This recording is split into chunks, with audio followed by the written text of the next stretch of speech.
plan today, I'll start sharing my screen in a moment with slides, is to talk about elder abuse from a medical perspective. And we're going to do this in sort of in chunks. And what we'll do in order to hopefully keep you awake is I'll pause every now and again, and we'll do a little Q&A or conversation as we go along. I know all of you are well grounded in areas related to aging, so this is not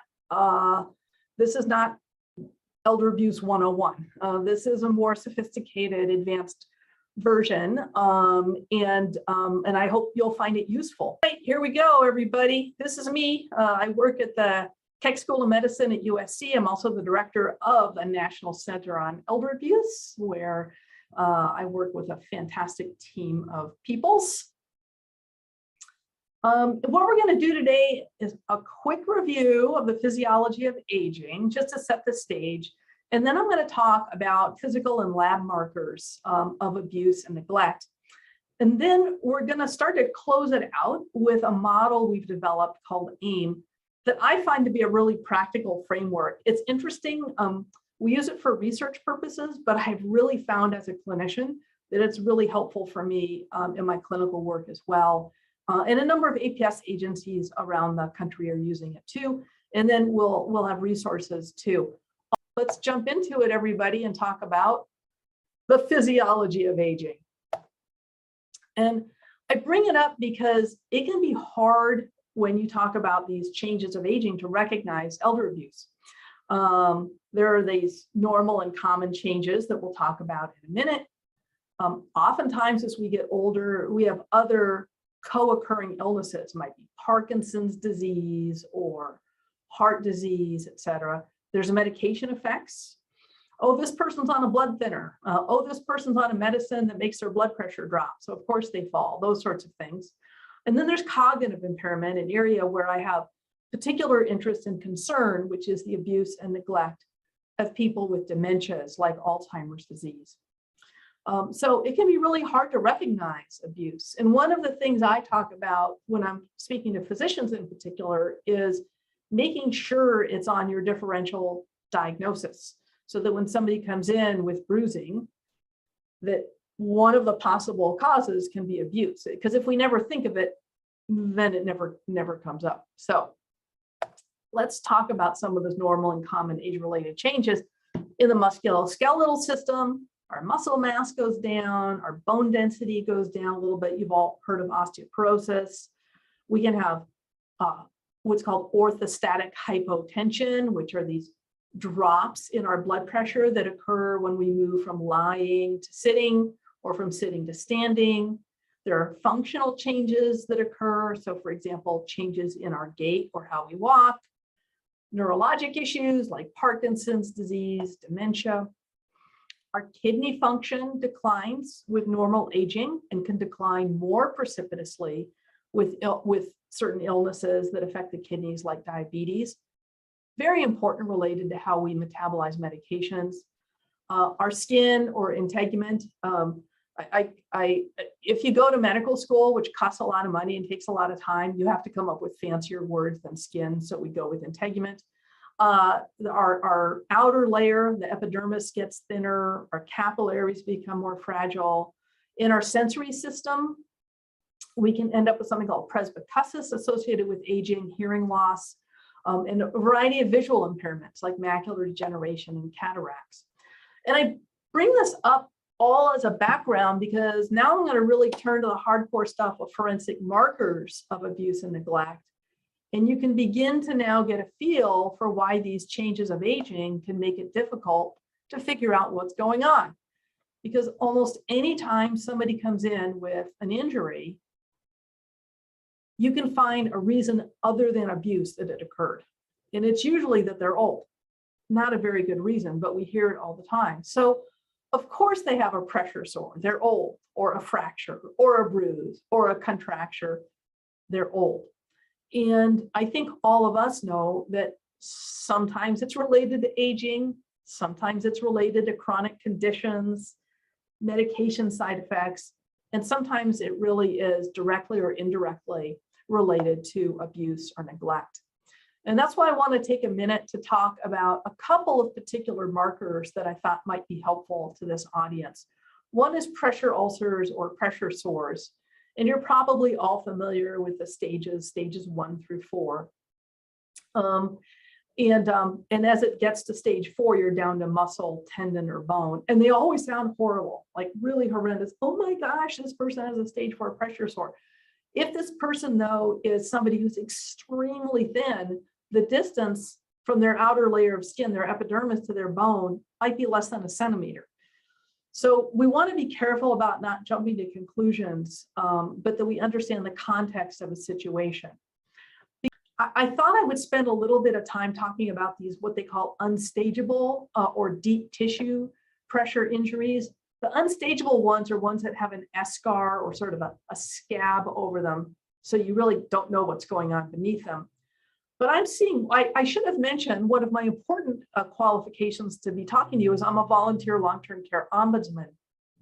And what I've been noticing in nursing homes is sometimes people have what's called a deep tissue pressure injury. And so we hear these sometimes places saying, well, it was fine yesterday and it just erupted today. Well, that can happen with a deep tissue pressure injury. I'll show you another slide just in a moment about that. But I want you to be careful because these things don't come out of nowhere. Skin wasn't just looking normal and now all of a sudden it erupted. That should really get your antenna waving if somebody said, oh, everything was fine yesterday and now they have this big stage 4 smelly pressure ulcer. So the skin might be intact before it erupts, but what you get with deep tissue pressure injuries, you'll see in these different layers, is there's already a lot of damage that has occurred, even though the skin is still intact. So this is just a close-up of, okay, skin is still intact, but a lot of damage is already being done all the way down to the bone in these deep tissue pressure injuries. So I just want to do a warning because I'm going to show a picture of a deep tissue pressure injury. So you can turn away for a moment if you want. But here is a picture of a deep tissue pressure injury. And you can imagine when this thing erupts, the skin erupts, you're going to see a really bad looking wound. But if anybody, any caregiver says everything looked fine yesterday and now it erupted into this, yesterday it looked like this and somebody should have noticed it. So it's something I kind of keep an eye on. And I thought I'd bring to your attention because I'm hearing some ombudsmen talk about this a bit more. Whenever we're evaluating a pressure sore, it has to be in the context of this person's situation. Not for 1 minute do I think every pressure sore is a sign of abuse or neglect. There are pressure sores that can happen despite great care or even just despite adequate care. But you need to know what else is going on. What is the functional status of this person? Have there been regular skin checks? What does the documentation look like? People sometimes send me just a photo, a close-up photo of a pressure sore and ask if it was abuse or neglect. I have no idea. I need all the contextual information. So it's really important for those of us working in the field to try and gather that information. Is there a chart where you can see if there was awareness, a team-based approach? Hey, look, this person scores high on an index that says they're at high risk of skin breakdown. Here are all the things we've done. Here are the team meetings we've had. Whatever it might be, some awareness that it doesn't just sort of pop out of nowhere. And of course, do we know what the goals of care are? And so all of these things are helpful when we're evaluating a pressure sore. And before I move on to bruises, so now I'm going to turn and talk a little bit about bruising in older adults. And this is just real quick, a study that we did. And this came about many moons ago because I was just trying to really learn a lot about elder abuse. And I started riding along with Orange County Adult Protective Service folks because I was working at UC Irvine at the time. And then I started riding around with police because I would see an older adult who was super bruised and everybody would go, oh, you can't tell anything. They're just old, they bruise easily. So we decided to do this study looking at bruising in older adults. And I know it sounds easy, but we had to find 100 older adults where we had good evidence that there was no abuse and say, can I come to your house every day at about the same time, plus or minus an hour, get you buck naked and look for bruising? And so, you know, they weren't like breaking down the doors for this study, but we got it done thanks to a wonderful team. And what we looked at were about 100 older adults where there was no evidence of abuse, looked at their bruising. And then we looked at about 70 older adults where there had been real evidence of abuse, and looked at the differences between the bruising. And what we found, and I'll show you some, not photos, but some picture graphics in a minute that'll make it easier, is that inflicted bruises due to abuse were more likely kind of on the head and the torso, or on the buttocks. They tended to be on multiple planes, meaning that it wasn't just on your chest, but if it was on your chest and on the side, so different planes of your body. They tended to be bigger and took longer to resolve. It also turns out that we're really lousy when we see somebody with bruising to say, hey, how did that bruise occur? We meaning physicians. And I'm really encouraging physicians to just ask the question and be open to the fact that it might have been due to abuse. So here's a picture that we call the anterior view. So this is with standing with palms out. And what you'll see is a lot more bruising on the head, in upper arms and chest. And now I'm going to show you the posterior view. A lot more bruising here, again, head, torso, and buttocks. So if I see a bruise on the head, does it mean that person was abused? Don't know, but it sure increases my index of suspicion. So we're really pleased that folks in the emergency room, for example, are using this. I was really happy a few years ago when I was taking my board exams, and there was this question about my research study on the board exam, which I think I got right. So, you know, good all around. All right, so that's a little bit about bruising. And what I'm going to do is show you pictures of bruises. They're not, you know, I just wanted to warn people, because what I'd like for you to do is think about whether or not, and maybe just a few of you could put it in the chat, do you think a bruise here, is that concerning to you? Do you think, oh my gosh, something bad happened or occurred here?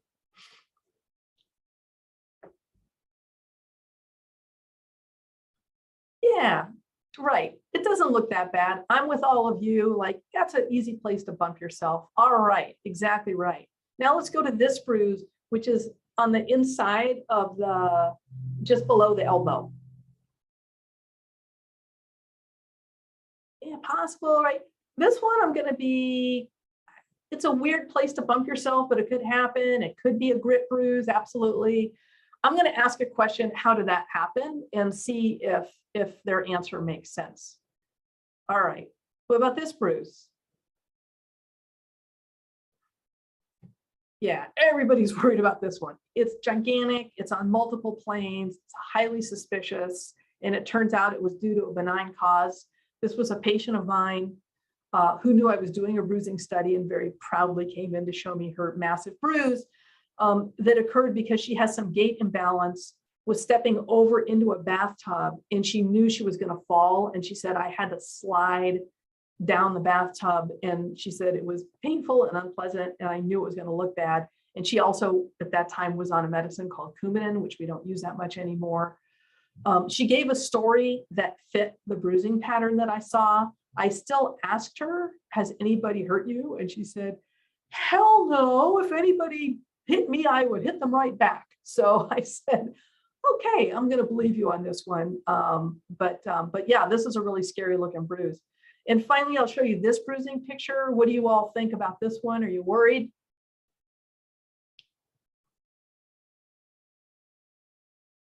And I'll tell you the story too, which is this is a man with dementia, and his sons brought him in saying that he fell. Yeah, we're worried about this, man. It isn't up high enough, but there's also some bruising on the neck. Bruising on the neck is always a big blinking red flag. But yeah, weird location, big bruising all over the place. How do you fall and get bruised here, here, here? And it did turn out that this son had been beating him. we'll talk, I'm not going to show you the data on this, but we have to be, I learned that you have to be really careful. It's very hard to date a bruise by its color. So I'm always very cautious with age of bruising. There's some general things we can say, but it's really hard to say how many days old a bruise is by looking at its color. So yes, very, very suspicious for sure. I'm going to show you another study done by colleagues at Cornell while Tony Rosen and his group. And what they did was really interesting. They looked at injuries of people who were proven in court to have been physically abused. So like pretty much no doubt that abuse really occurred. And then he looked at injuries of people who came into the emergency room who had an unintentional fall and looked at their comparisons. And here's what he found, that 1 in 5 people who had been physically abused had no visible injuries. But if you ask them about pain, tenderness on exam, they had pain, usually on the torso or in the face or neck. So one thing we're doing is teaching physicians, nurses, everybody in primary care, nurse practitioners, PAs, to check and document when people have areas of tenderness. Because one of the things that drives folks nuts, I think especially some of the wonderful police and prosecutors we have out there, is the terrible job of documentation that I and my colleagues do, where we don't make a note of where an injury is or what it looks like and whether or not it was tender. We've developed a form that healthcare providers can use for that now. But so this was the study. 1 in 5 people who were physically abused had no visible injury, but here's a picture of what they found, and the size indicates the number of people who had injuries in these areas. So more on the left side of the face, theoretically, because people are right-handed and it goes kind of across the body. Neck injuries, if you see a neck injury, it was 6 times more likely to be due to abuse rather than a fall. Ear injuries only occurred in abuse and not in falls. So we're beginning to gather some information like, you know what? Okay, we got all those normal, common age-related changes of aging, but we can begin to start to tell when things are a little more suspicious and deserve a closer look. So a few additional markers. Let me pause actually right there before I move on to other markers and ask you folks to let me know if you have any questions or comments on the info I've just shown you. We have a question here, and I think it relates to the bruises you were showing. Mm-hmm. And so is it possible to look at sort of like because some of the color was changing over different periods of time, yes. Is that an indication of repeated abuse over time, or just that's the way the body goes? Yeah, not necessarily, because it depends on like the depth of injury, what other medications you're on, and the mechanism of injury, how hard you were hit. Because one can imagine in a fall, like there might be the initial impact and that area got hit harder than another. So it's really hard to distinguish that. There is kind of a sequence of colors that most bruises go through. But like in our study, we found that some bruises remain red for 3 weeks. And we used very sophisticated technology. We used paint chips to make sure that we were checking the colors and monitoring them, and we categorize them every day. So it's pretty hard to date the age of a bruise and compare ages of bruises even in the same person. And just spend a minute talking about medication misuse. Sometimes we think about elder abuse and we don't think about how medications can be used as a form of elder abuse. And it can either be you given too much or too little. So, and it can even be with the same thing. So I've seen people who are on pain medication who were given excess doses to put them into a state of delirium so they would sign over checks for financial abuse. So that's overdosing. I've seen people who were on pain medication who were given too little or it was being withheld with a threat. If you don't sign this check, you're not getting your morphine. Or, if you don't sign over your house or your car or whatever. or you're bothering me too much. I'm not, you have to go to the bathroom again. I'm not even going to give you. So it's used in a whole variety of ways. And the other thing is sometimes we're up in the dose of, say, a thyroid medication, or somebody's supposed to be getting insulin and their blood sugars are way out of control. And what we often do is, as physicians, as healthcare providers, is like, oh, I'll just increase the dose of medicine they're on. We got to remember, they might not be getting the medicine. So it might be out of control because they're not getting it. Or I'm doing labs and this person has a feeding tube in, and there should be no reason why they're not getting certain medications, but they're clearly not being given because you have a blood level of 0. So we can use medication levels both directly and indirectly to look at this sort of stuff. I think this was all I was going to say about medication. So I'll just pause real quick if there's any questions or comments on medication stuff.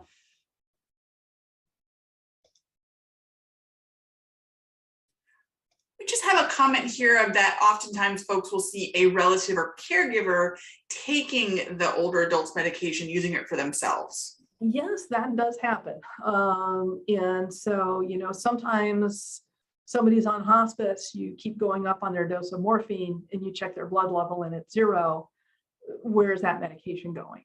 Could be an example. So yes, that absolutely happens. And it needs to be thought of and addressed for sure. All right. So I also see a question about monitoring correct doses. It really depends on the medication. Some medications you actually directly can measure the amount that's in the bloodstream. There are other things that are indirect. So if somebody's on thyroid medicine, for example, you're measuring a hormone that responds, that it's sort of the opposite of what you'd think. The level should go down if the thyroid dose is going up and getting administered correctly. So it really depends on what the medication, in terms of whether you can monitor it and how you can monitor it. Okay, should I move on now, I think? And Nicole, you can help if more questions come up towards the end that I'm missing right now. So other indicators of possible neglect, somebody's malnourished. So again, you got a feeding tube. Hopefully we'll be seeing less and less feeding tubes, but somebody should not be malnourished if that's going on, or their tray is just being left at the side of their bed. Are they getting fed every day? Kind of, but if they can't open their tray or open that juice container or whatever, they may end up getting dehydrated. People who are coated with fecal matter or urine stained, inadequate clothing. And I almost always take off shoes and socks, because sometimes people will kind of get somebody looking okay to come into the doctor's office, or if they know I'm going to be there, but they never think we're going to look at the feet. And then of course we look at pressure source. Okay. So what I'm going to talk about now is what the heck do you do with all this? Because it can really, at least for me, feel kind of overwhelming and confusing when I'm trying to sort through all these things. We've got these injuries, we've got labs, we've got context, we've got family members saying different things. How do you figure all this out? So I like to consider a whole variety of things. What are this person's vulnerabilities? Do they have a dementia? Are they able to give me reliable information? By the way, you can't make a blanket statement. Well, they've got Alzheimer's. You can't believe anything they say. Not true. There are things that you can believe. So I think we owe everybody the respect and dignity to listen to what they're saying carefully, not dismiss it, look into it, and get a sense of what's going on. I want to know what this person's functional status is like. Do the explanations make sense? Why does this person have a bruise on their foot? And somebody says, well, they fell. Like, it's hard to get a bruise on your foot. And if you're non-ambulatory, it's even harder. So what's going on? So do all these things fit together and make sense? As we hammered away a minute ago, whenever I see injuries to the head, face, neck, I'm particularly concerned. Pressure sores can happen, but why did anybody wait until it was a smelly stage 4 to call anybody's attention to it? For people with dementia, I look at things like sudden changes in behavior, which can occur with dementia, but for me, it's a medical problem until proven otherwise. One of the things on my differential is abuse. So these are the kinds of things I consider. Now, this is I'm going to show you a model in a minute called AIM, or the Abuse Intervention Prevention Model, and hopefully some of you can relate to this. Have you ever had a really messy desk and you've got papers kind of all over the place, and you just like don't know what to do with all of it, and then you start separating the papers into piles, and so that they kind of logically go together, and you put them in neat stacks, and then even though it's the same papers on your desk, you feel better about it? Somebody please tell me that this happens to them too. That's where I came from when we were creating AIM. It was sort of a way to take a lot of messy information and put it into 3 neat stacks. And the neat stacks on this framework are: what are the characteristics of the older adult who might be getting abused or neglected? What are the characteristics of the trusted other who might be doing the abuse? And what is the context of their situation? I'm so glad some of you can relate to this. So we separated into these 3 domains: the older adult, the trusted other, the context, and then we look at what might be going on. Does the older adult have dementia? Do they need help with ADLs? Does a trusted other suffering from depression? Are they very dependent on the older adult? Otherwise, they wouldn't have a place to live. We look at the context of their situation. What are their relationships like? Does the whole family get along? Do they not get along? Is there some degree of social integration? So they're going to a PACE program, or they're getting out, there are available resources in the community. What are the cultural considerations that we need to take into account for this particular person? There are some cultures where the worst thing you can do is yell at an older adult. There are some cultures where the worst thing you can do is ignore an older adult and not talk to them at all. So understanding all of those things are really important. And what I find is that if you sort of put them into these buckets, you can start to see, well, we can do something about this. I can't change the culture, but I can help treat this person's depression. So what I'm going to do is sort of roll through a case example. And what I'm going to ask you all to do is think about, as you're hearing the case, what are the risk factors in the older adult? What are the risk factors in the trusted other? And what are the risk factors in the context of the situation? So we can just apply the model straight away here. So here's the story. Mr. and Mrs. S. He has Alzheimer's disease, and she brings him to the doctor's office. He's 86. It's moderately advanced, and he needs help. He needs help with dressing because, for example, he puts his right arm in the left sleeve and just kind of gets confused. So she needs to help with these things. He doesn't really like other people helping. He's kind of resistant to care, so that when she offers to help, he might just push her away a little bit.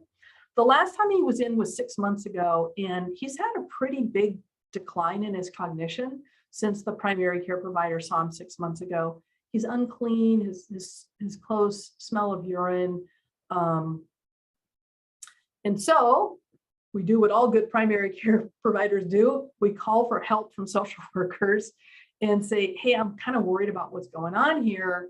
Can you look into it? And the social worker, finds out that yes, Mrs. is his primary caregiver.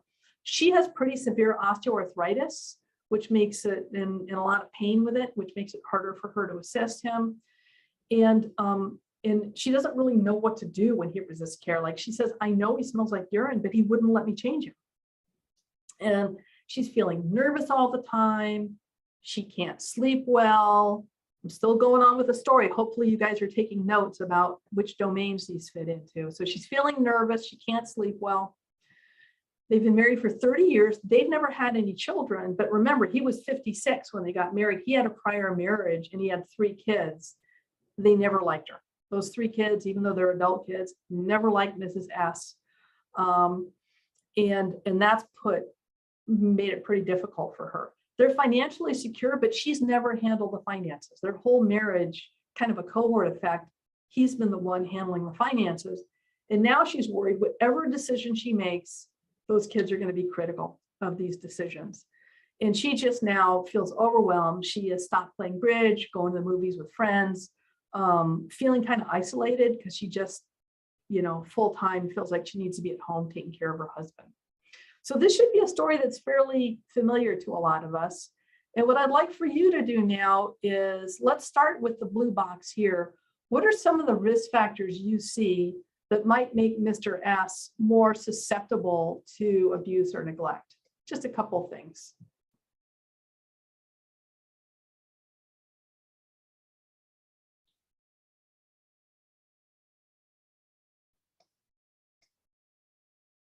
All right. Too much for her to handle, dementia, the Alzheimer's, right? Got it. And what are you're great. And you're also talking about some of the other categories too. So for him, it's like the dementia, resistant to care, his physical needs. What about in her? What are you seeing in the trusted other that make you say, oh, she's kind of at risk for being abusive or neglectful? Social isolation, lack of support, not sleeping, right? Overwhelmed. Bang, you guys got it. You're so awesome. Okay, now what about the context? What are some of the contextual factors that you're seeing? Maybe some of the isolation.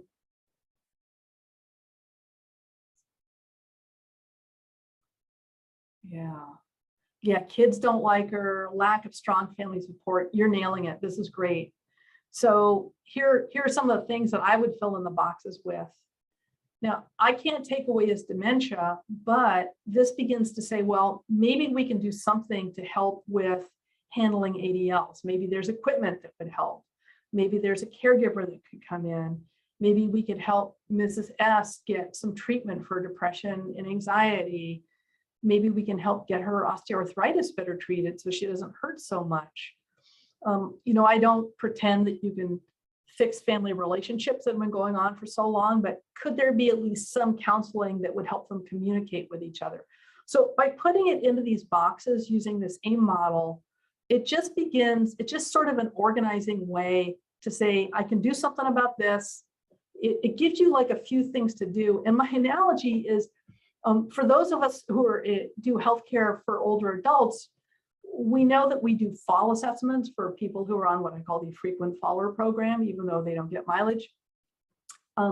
It usually isn't one thing we do that prevents them from having more falls. It's getting them hearing aids, adjusting the glasses, treating the depression, getting them off that medication, getting them some physical therapy. So it's usually like 6 different things we do, and combined, they decrease this person's risk for falling.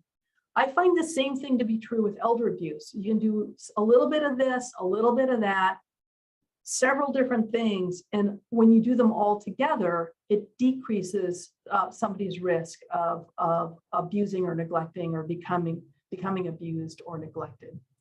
So hopefully that model makes sense to you all. All right, so again, you'll have all the slides available, but we have the National Center on Elder Abuse. I hope you're on our newsletter. If not, sign up.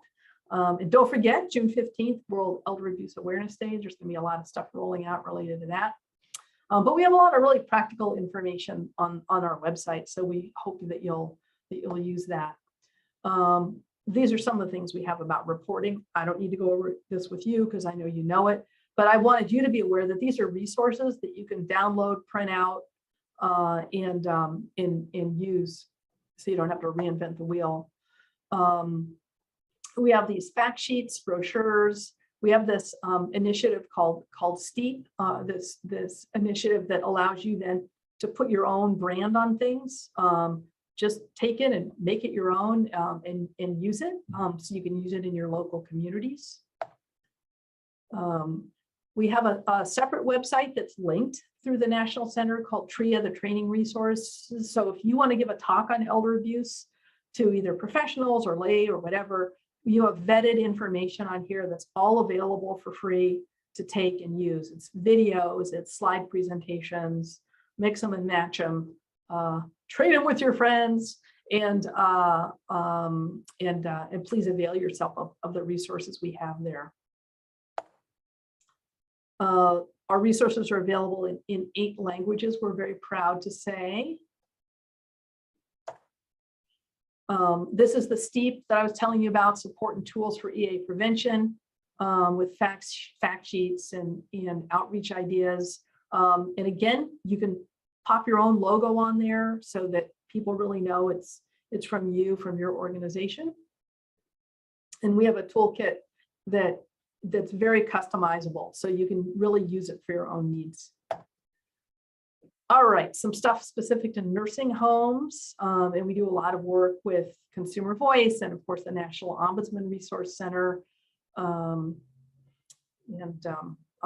It's everything from FAQs to how the long-term care ombudsman program works.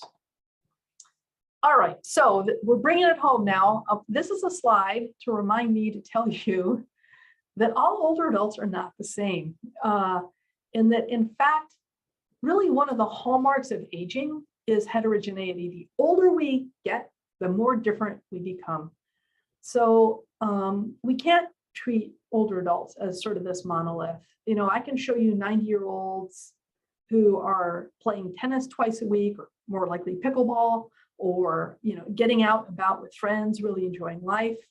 90-year-olds who have advanced dementia, or and everything in between. So we don't want to treat older adults as a monolith. Everybody deserves the respect to get treated as an individual in the context of their own lives, their own purpose, their own meaning, their own context and situation.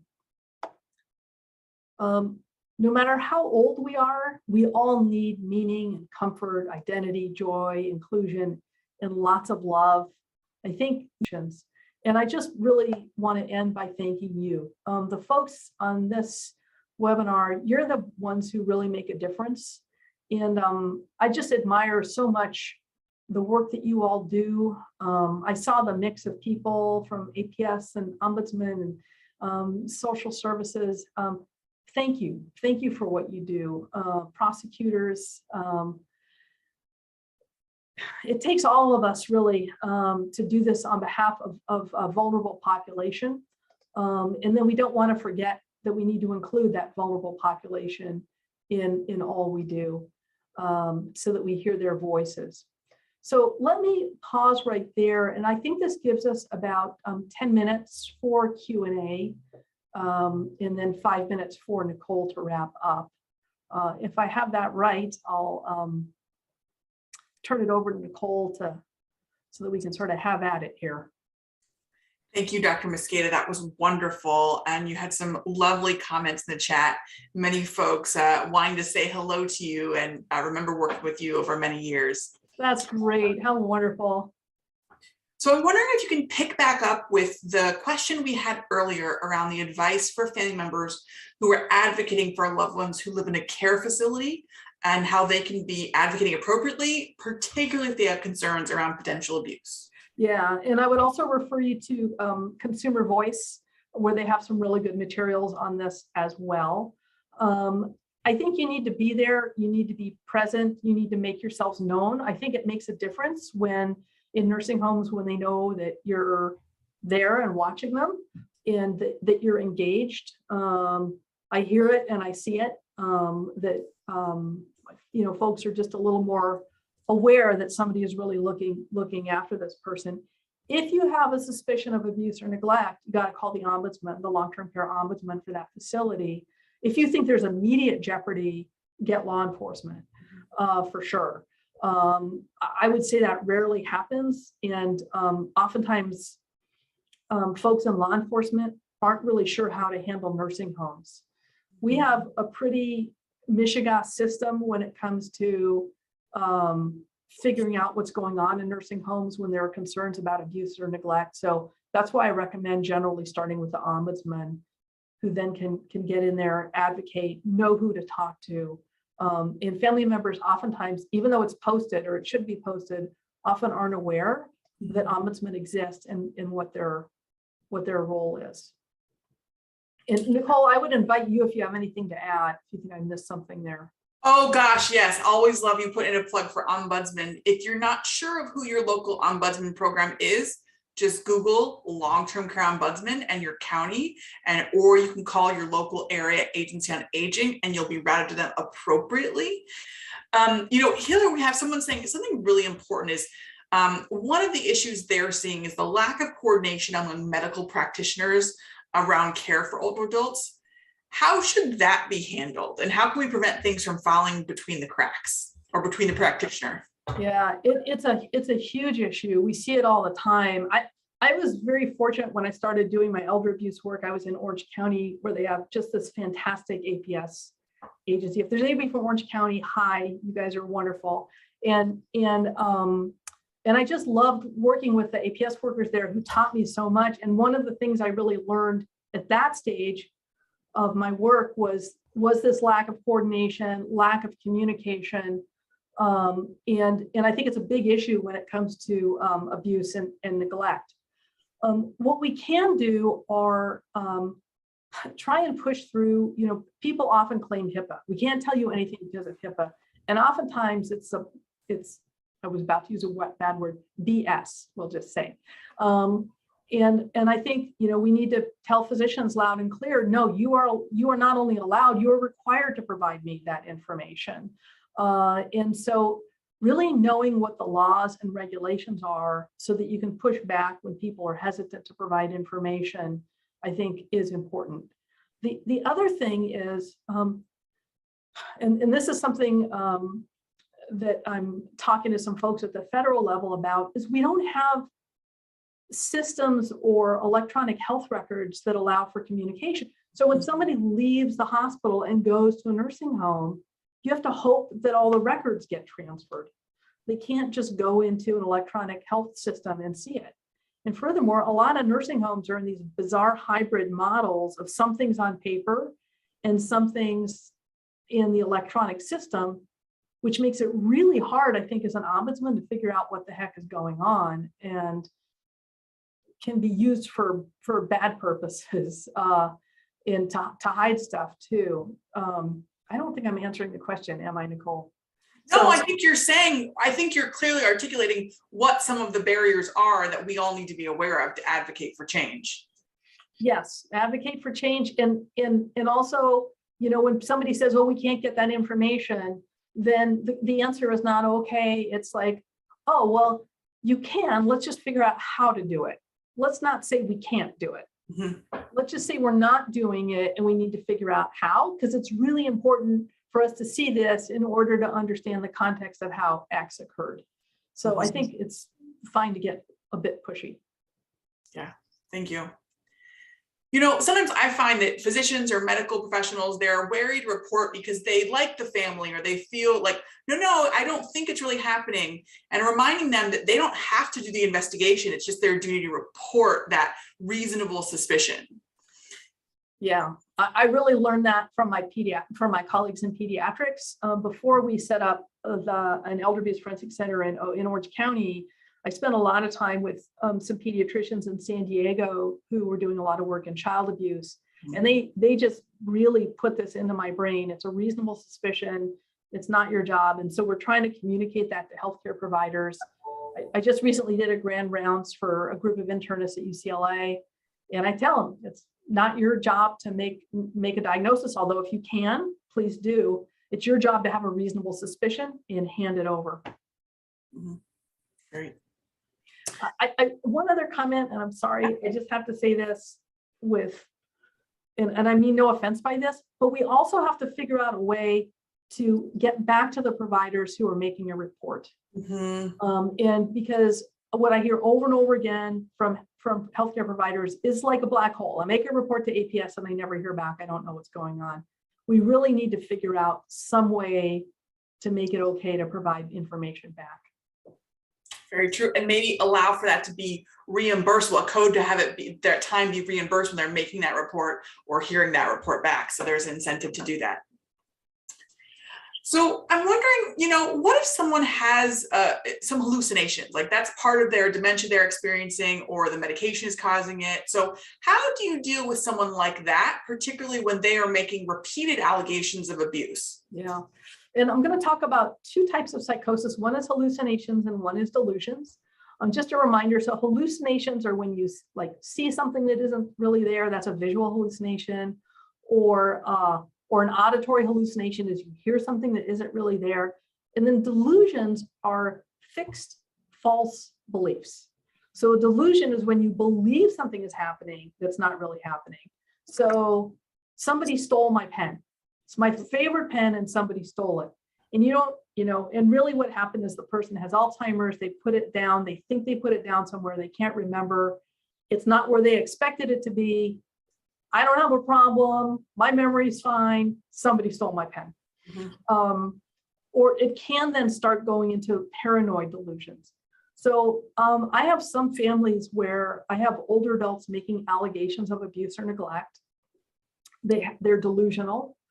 And I've documented. We've looked enough to say, that that's not happening. I don't have a reasonable suspicion. I haven't made a report, and I document it on their chart.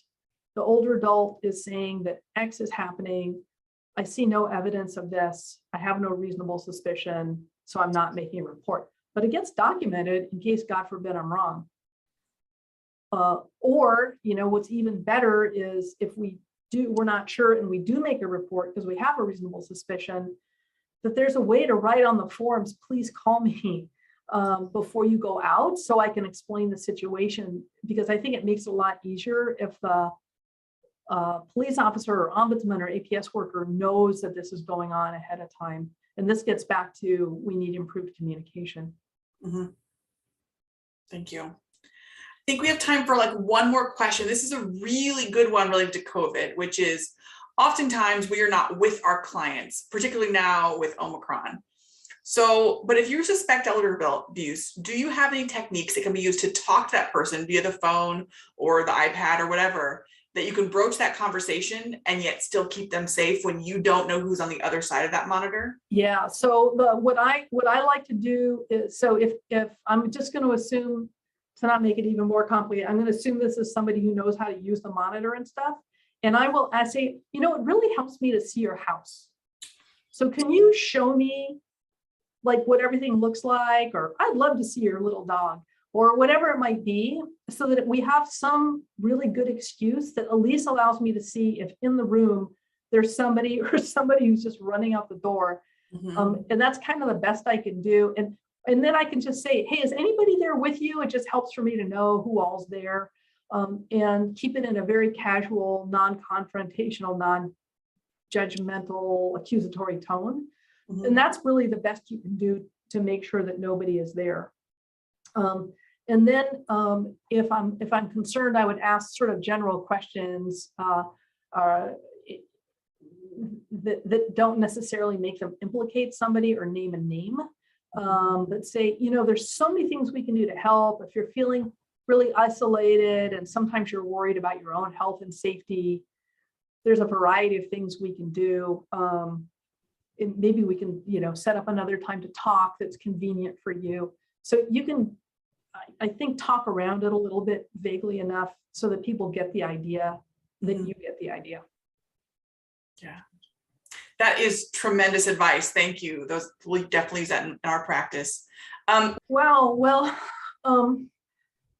think it's what I said before. I really am so grateful to everybody who's attending this. I mean, and to you, Nicole, and your group for hosting these things so that we have an opportunity to talk about it together. I always learn a lot from your questions and your comments, and I just remain grateful. I know that most of you are in positions where the people you're helping never are able to express their thanks. So I would like to express thanks to you, because you're doing a lot of good in the world. You're making the world a better place, and we need more folks like you. I could not have said it better. Thank you so much, Dr. Mosqueda. We appreciate you being here with us.